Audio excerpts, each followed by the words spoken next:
मैथिली के तैयारी कतऽ सँ भऽ रहल छलैए? मैथिली लए हम सुरेन्द्र राउत सरसँ जुड़ल छलहुँ। ओ हुनकर मार्गदर्शन हमरा सदैव प्राप्त भेल। हुनकासँ हम कोचिंगो लेने छलहुँ। बाकियो टेस्ट सीरीज जे भी माध्यमसँ हुनका गार्जियन स्वरूप हमेशा हमर अथी प्राप्त भेल। बाकियो भी जतऽ भी ऑनलाइन जे भी तरीकासँ हमरा जे भेटै छलै, कोनो पत्रिका भेटल जे एखन पब्लिकेशन भऽ रहल छै ओतऽसँ किछु निकालि लेलहुँ। अहाँके वीडियो देखै छलहुँ, ओतऽसँ अहाँके भीमनाथ झाके साथ जे संवाद छनि ओहिमेसँ कतेक सारा हमरा पॉइंट निकलै छलै, जो कहै छथिन पत्रकारिताके बारेमे जे कहि रहल छथिन, अखबार वर्तमान मैथिली साहित्यके स्थिति की छै, से सब क्वेश्चन जे आबि रहल छै, तऽ एहि तरीकासँ ऑनलाइन जे कंटेंट छै ओकरो काफ़ी ज़्यादा रोल बढ़ि रहल छै।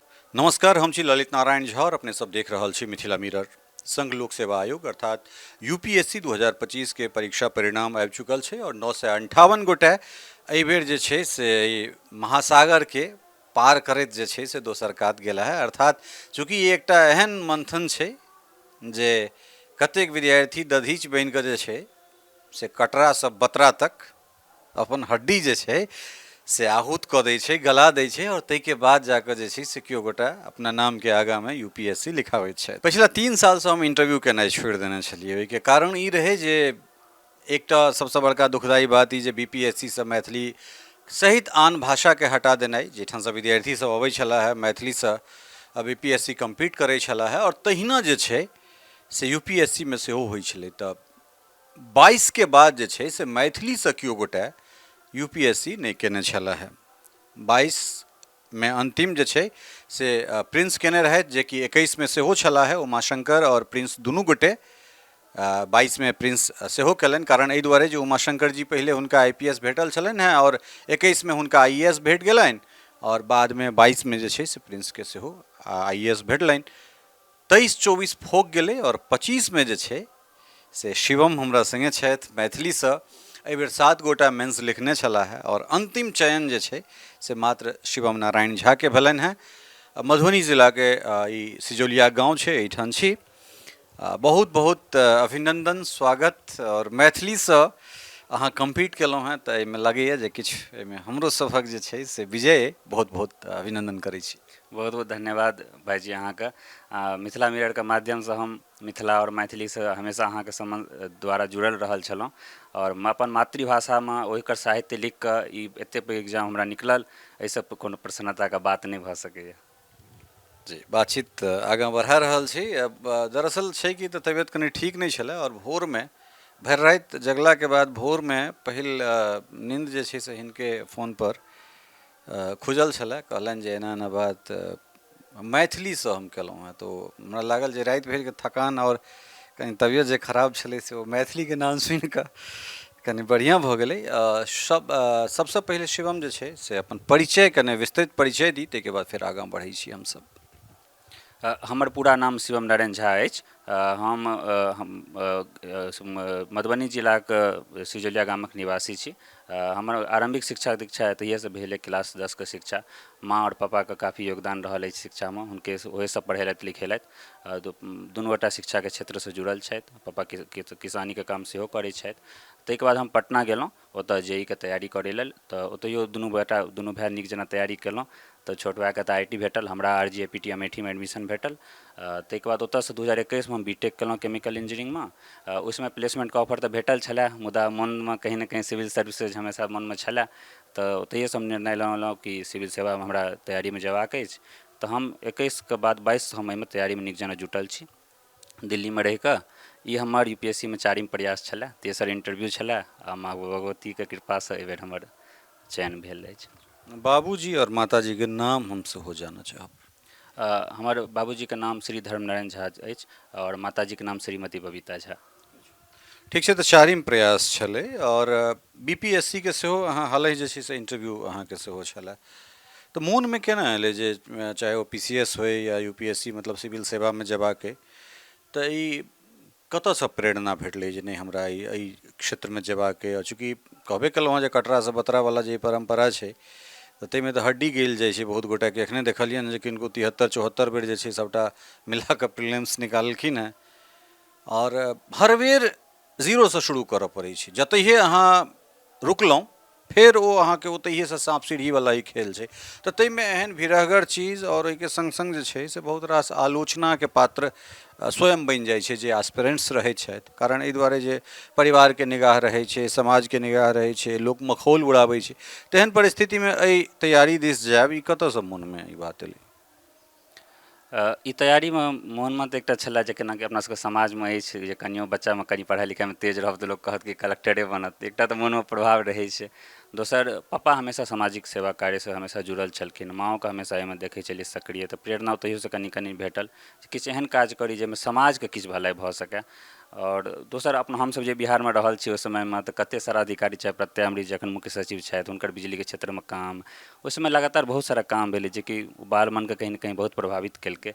तऽ ई सब चीज प्रेरणा भेटल। रैंक, ऑल इंडिया रैंक कतेक? हमर एहि बेरका ऑल इंडिया रैंक 597 अछि। ई डब्ल्यू एस सँ छी अहाँ? हम EWS से छी। तऽ हमरा हिसाबसँ ई डब्ल्यू एस मे अहाँके IRS भेटत। हाँ, 2 अटेम्प्ट एखन अहाँ लग और अइ। तऽ एकटा तऽ सबसँ बड़का बात छै जे आब अहाँ टेंशन फ्री भेलहुँ जे रिजल्ट जे निकालबाक अइ ओ आब भऽ गेलै, रिजल्ट निकलि गेल। तऽ 2 अटेम्प्टमे, और हम जनरली देखलियै जे एक बेर जे केओ गोटा निकालि लेला तऽ बहुत सहजतासँ जे छै से दोसर तेसर जतेक काल तक हुनका अयबाक अपन मन मुताबिक रैंक नहि एलनि हँ तऽ बहुत, जतेक हम इंटरव्यू केलहुँ हँ ताहिमे जनरली इएह हमरा, चूँकि बहुत लम्बा अनुभव अइ हमरा इंटरव्यू करैके, तऽ जनरली हम इएह देखलियै जिनका रैंक कनि बेसियो रहलनि हँ तऽ अगिला बेर जे छै से ओ भरपाई कऽ लै छथिन। तऽ आब अगिला तैयारी जे छै रिजल्टके बाद अगिला तैयारीके की केना जे छै से अथी चलि रहल छै? एखन मार्कशीटके इंतजार अछि कि देखबै जे एहि बेरका कतऽ सुधारके मौका छै, कतऽ नीक भेलैए, कतऽ कनि और हम नीक कऽ सकै छी। आ ताहिके बाद हमरा पूरा फेरसँ यऽ कि भगवतीके कृपासँ आशीर्वादसँ हम फेरसँ तैयारीमे जुटी। और प्रीलिम्स मेंस छै सामने, और IAS बनैके जे सपना बचपनसँ लऽ कऽ चलल छी ओ पूरा करी, एहि लेल जुटबाक प्रयास रहत। ऑप्शनल जे सब्जेक्ट छै, जे वैकल्पिक विषय छै, ओ रिजल्ट पूराबै छै, मैथिली रिजल्ट पूराबै छै। तऽ एखन तक जे 3 बेर अहाँके एहि बेरका तऽ मार्कशीट एनाइ एखन बाकी छै, 2 बेरकामे मैथिलीमे की केना स्कोरिंग रहलै से हम जानऽ चाहब। हमरा 2023 में 270 नंबर आयल छलै, लेकिन 2024 में हमरा अपने कनि गलती रहल, मैथिलीमे क्वेश्चन सिलेक्शनमे हमरासँ कनि गलती भऽ गेल तऽ हमर नंबर 35 नंबर कम भऽ गेल छलै, तऽ 236 लगभग भऽ गेल छलै। लेकिन एहि बेरका हम काफ़ी मेहनत केलहुँ मैथिलीमे, चाहे टेस्ट लिखैसँ लऽ कऽ चाहे कंटेंटके स्तर पर, जे मैथिलीके स्तर पर कोनो भी हमरासँ लापरवाही नहि हेबाक चाही। शायद भगवतीके कृपासँ ओ कहीं ना कहीं काम केलक एहि बेर। अगिला बेर ओहिपर और ध्यान देल जाय, कारण एहि दुआरे जे ओ जतेक मजबूत हेतै रैंक अहाँके ओतेक नीचाँ आयत। ठीक छै, एहिमे हमहूँ सब जतऽ जे किछु कारगर भऽ सकै छी से हेबे करतै।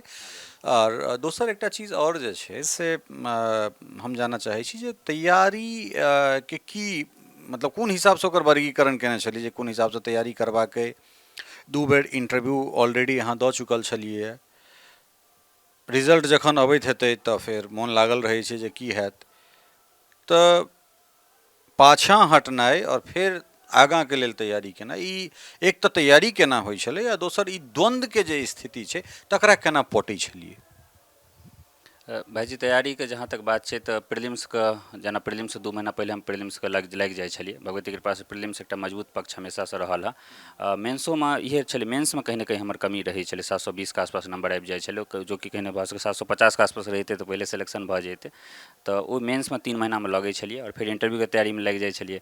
फेर और जहाँ तक द्वन्द्वके बात छै तऽ एहिमे कहीं ना कहीं हमर छोट भाइ जे शुभम अछि तकर बहुत पैघ समर्थन, ओ एकदम मजबूत खुट्टा जेना हमेशा हमरा साथ खड़ा रहल। जखन भी हम बहुत हमरा लागल जे बहुत नकारात्मक हम फील कऽ रहल छी, हमरा अपना परसँ विश्वास कम भऽ रहल अछि, तऽ हमेशा बहुत भरोसा हमरा देलक। और माँ पप्पा सेहो बहुत समर्थन, हमरा परिवारके तरफसँ कखनो कोनो दबाव नहि, कोनो प्रकारके प्रेशर नहि, तऽ ओहो हमरा काफ़ी सहायता केलक। सामाजिक आलोचना किछु? सामाजिक आलोचना होइत हेतै लेकिन हमरा तक ओ नहि पहुँचै छलै। माँ पप्पा ओकरा अपने सोखि लै छलखिन अपनामे जे सुनऽ पड़ै छलै, लेकिन हमरा तक कहियो केओ नहि पहुँचऽ देलक, हम नहि किछु बुझै छलियै। तैयारी केना होइ छलै, कतेक काल तैयारी होइ छलै और कोन कोन हिसाबसँ तैयारी होइ छलै? कोशिश रहै छलै जे दिनके जतेक भी हमर प्रोडक्टिव आवर छै हम UPSC लेल दिए। सुबह उठैवला हम व्यक्ति छी तऽ 5, साढ़े 5, 6 बजे तक उठि जाइ छी। ओहिके बाद हम लाइब्रेरी चलि जाइ छलहुँ, 12, 1 बजे तक लाइब्रेरीमे बैसि कऽ पढ़ै छलहुँ, अबै छलहुँ, नहाइ छलहुँ, खाइ छलहुँ, फेर आधा घंटा किछु 15 मिनट आराम कऽ के फेर हम लाइब्रेरी चलि जाइ छलहुँ। फेर साँझ तक लाइब्रेरीमे छी, 6-7 बजे तक। फेर आबि कऽ किछु कनि मनि खाना पीना खेलहुँ, किछु गाना वाना सुनलहुँ, आओर ताहिके बाद फेर इहे रूटीनके बार बार जैसे कोशिश केलहुँ जे 4 साल तक एकरा फॉलो करी। हाँ, कनि प्रीलिम्स मेंसके समय कनि ने कनि घंटा बढ़ि जाइ छै, कनि अहाँके टेस्ट ज़्यादा देबऽ पड़ै छै, मुदा एकरे प्रयास छलै। टेक्नोलॉजी जेना जेना डेवलप होइ छै तेना तेना चीज बदलैत चलि जाइ छै। समयके संगे अगर अहाँ अपना आपके नहीं परिवर्तित करबै, अपना आपके नहीं ढालबै, तऽ अहाँ पाछाँ होइत चलि जायब। आर्टिफिशियल इंटेलिजेंसके AI के ज़माना आबि गेलै। दू तरहक लाइब्रेरी, एकटा भेल जे लाइब्रेरी छै से, दोसर वर्चुअल लाइब्रेरी या डिजिटल लाइब्रेरी आबि गेल।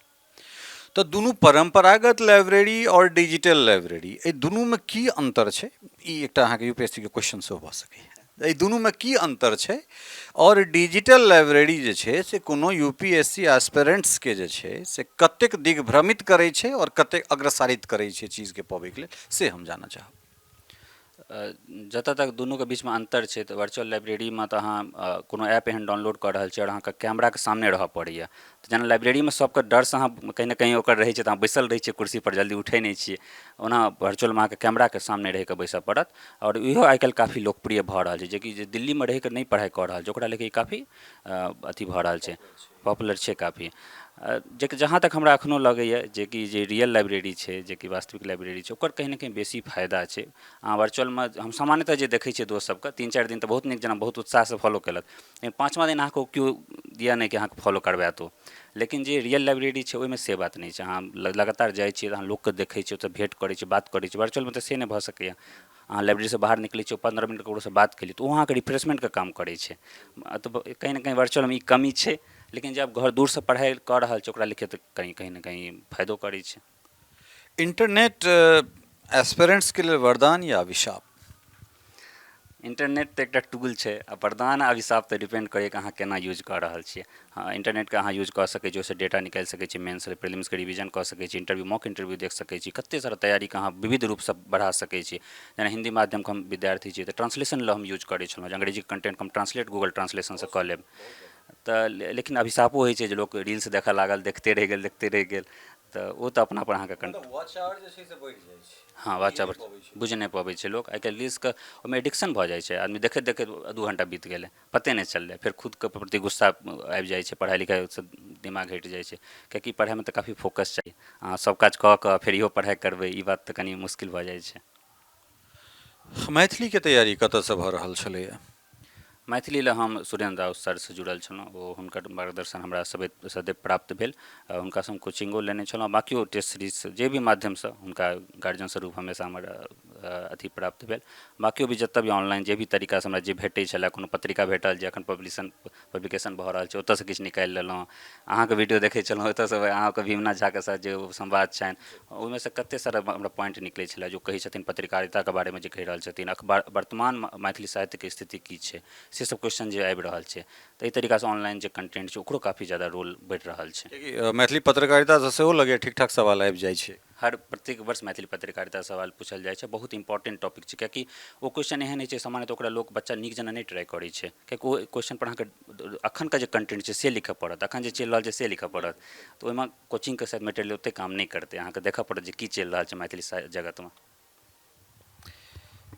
अगिला की कार्य योजना छै? कोन हिसाबसँ काज कयल जेतै जे रैंक नीचाँ अबै?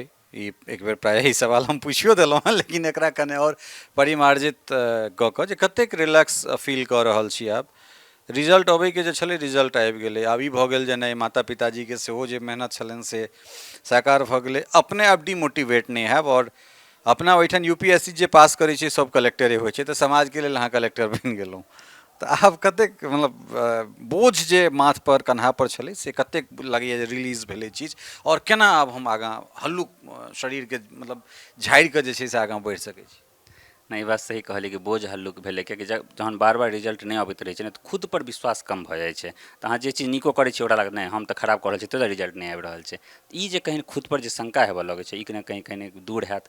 हमरा उम्मीद यऽ कि हम बहुत ही उत्साहके साथ फेरसँ एहिमे जुटब, आ जे लक्ष्य जे माता पिता सोचने अछि, जे हम खुद बचपनसँ सोचने छी, से लक्ष्यके हम भगवतीके कृपासँ अवश्य पूरा करब। अच्छा एकटा चीज हमरा और कहू जे खास कऽ अपन मातृभाषा अपना ओहिठामसँ बाहरी लोक बेसी जे छै से मैथिलीमे अबै छलै रिजल्ट दै छलै हरियाणा खास कऽ उत्तर प्रदेश हिमाचल प्रदेश राजस्थान एहिठुनका बच्चासभ बेसी जे छै से मैथिली लऽ कऽ यूपीएससी करै छलाह।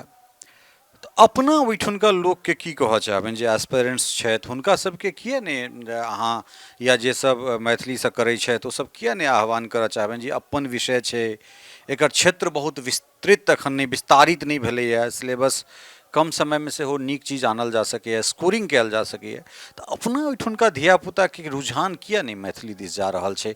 अहाँ मैथिलीमे एहिबेर केलहुँ हेँ तऽ फेर हमरो माइक लऽ कऽ आबऽ पड़ल है। हमरे एकटा बेरके दोस्ते मेंस लिखलक 2 बेरसँ ओ लिख रहल यऽ ओ जौनपुरके अछि ओकरा मैथिलीसँ कोनो रिश्ता नहि लेकिन ओतेक नीक मैथिली लिखै छै ओ सीख लेने छै आ बहुत नीक ओहिसँ कऽ रहल अछि भगवान कृपासँ ओकरा आगू नीक हइ।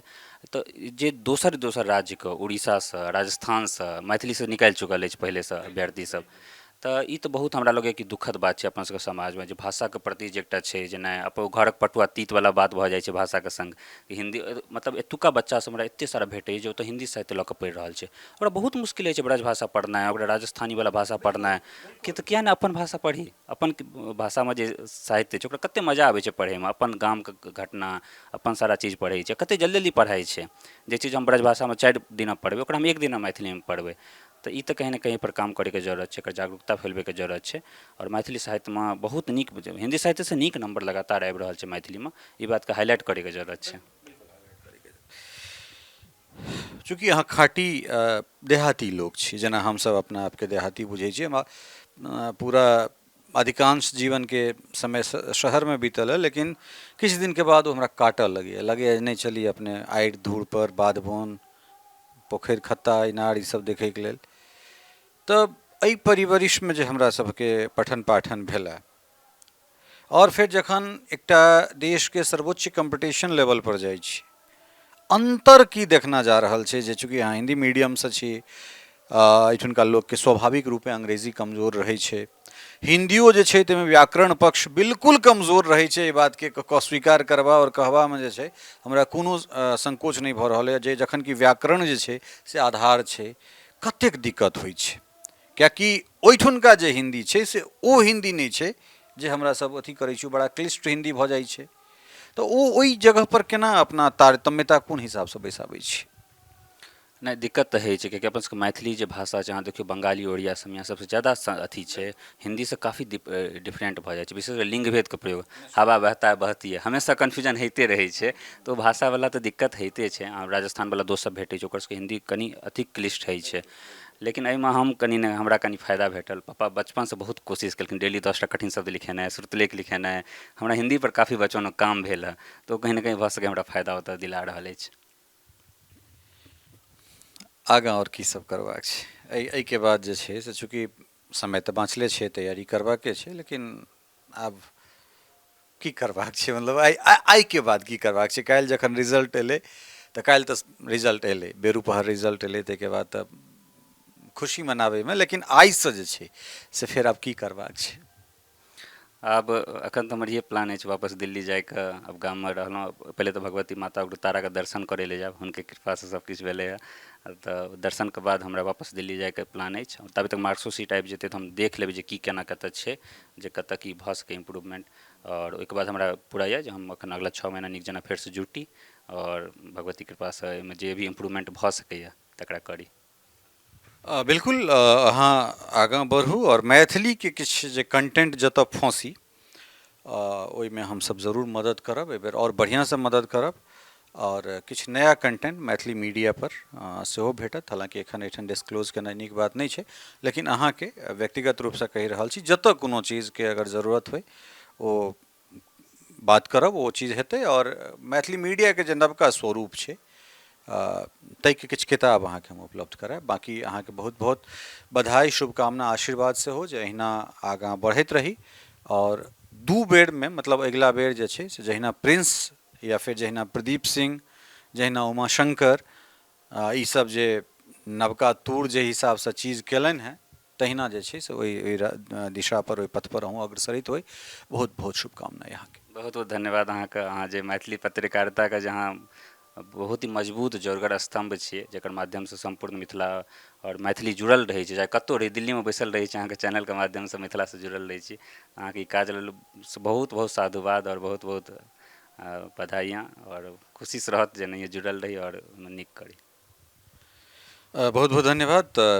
कहबे केलहुँ हँ जे एहि बेर कने उत्साहित छी जे मैथिली 2 सालके बाद जे छै से फेर यूपीएससी में, और एकटा समय छलै जे 131 135 एहि हिसाबसँ बच्चा मेंस लिखै छला है, और जँ किनको जे छै से मुखर्जी नगरमे ट्यूशन चलै छलै तऽ मैथिलियोके जे केओ गोटा ओहि टाइममे छला है, पूर्णेन्दु जी छला, शेखर झा, या फिर एम्हर राउत जी छथि, सुरेंद्र जी, नारायण बाबू छला है, तऽ बड़ा गुलजार रहै छलै। की कही जे मैथिलीसँ पढ़ि रहल छी तऽ ओहिठाम लगै छलै जे मैथिली बहुत प्रतिष्ठित नाम, और खास कऽ अनुज कुमार झाके लगसँ जे सिलसिला शुरू भेलै, बगलेके अनुज जी छथि, तऽ ओ 100सँ बेसी गोटे रिजल्ट अनला, और हमरासँ बड़ा गौरवान्वित भऽ कऽ जे छै से एहि बातके कहै छलियै जे उत्तर और उत्तर पूर्वके भाषामे, क्षेत्रीय भाषामे, दक्षिण भारतीय भाषामे जे रिजल्ट अबै छै तकरा बाद अगर सबसँ बेसी प्रतिनिधित्व अगर कोनो एकटा भाषा करैत हेतै रिजल्टमे तऽ ओ मैथिली करै छै। लेकिन धीरे धीरे ओ स्थिति खराब होइत चलि गेलै। लेकिन आइ एकटा रिजल्ट अगर 2 सालके बाद अगर शिवम लऽ कऽ अयला है तऽ हमरा लगैए ई हमर सबके अपन जीत अइ, ई सम्पूर्ण मिथिलाके जीत छै, सम्पूर्ण मैथिलीके जीत छै। जतेक गोटा यूपीएससी क्लियर केला है सबटा हमरे धियापुता छथि, सबटा अपने भाय बहिन छथि, सबटा अपने घरक लोक छथि। लेकिन ओहिमे चूँकि मैथिलीसँ हमरा सब काज करै छी, केओ गोटा मैथिलीके लऽ कऽ आगाँ जा रहल छथि, तऽ ई हमरा लगैए जे व्यक्तिगत सफलता एकरा कहक चाही मैथिली भाषाके। बनल रहू मिथिला मिररके संग, और आह्वान करै छी, आग्रह करै छी, हाथ जोड़ि कऽ, कॉल जोड़ि कऽ अपना एहिठुनका बच्चा सबके, जे दोसर कोनो साहित्यके अपनेबामे कोनो असुकर्ज नहि छै, अहाँ अपनाउ। लेकिन जो अहाँके अपन भाषा संवैधानिक अइ, ओहिसँ जो चीज अहाँके बहुत सहजतासँ प्राप्ति भऽ सकैत अछि। अध्ययन अध्यापन करबाक लेल कोनो चीज रोकल नहि जा सकैए, अहूँ करू, सब करै छथि, अपना भाषामे करू, जल्दी सफलता भेटत। ई चीज जतेक जल्दी अहाँसब बुझि लेबै, भऽ सकै छै ओतेक जल्दी सफल भऽ जायब। बहुत बहुत धन्यवाद।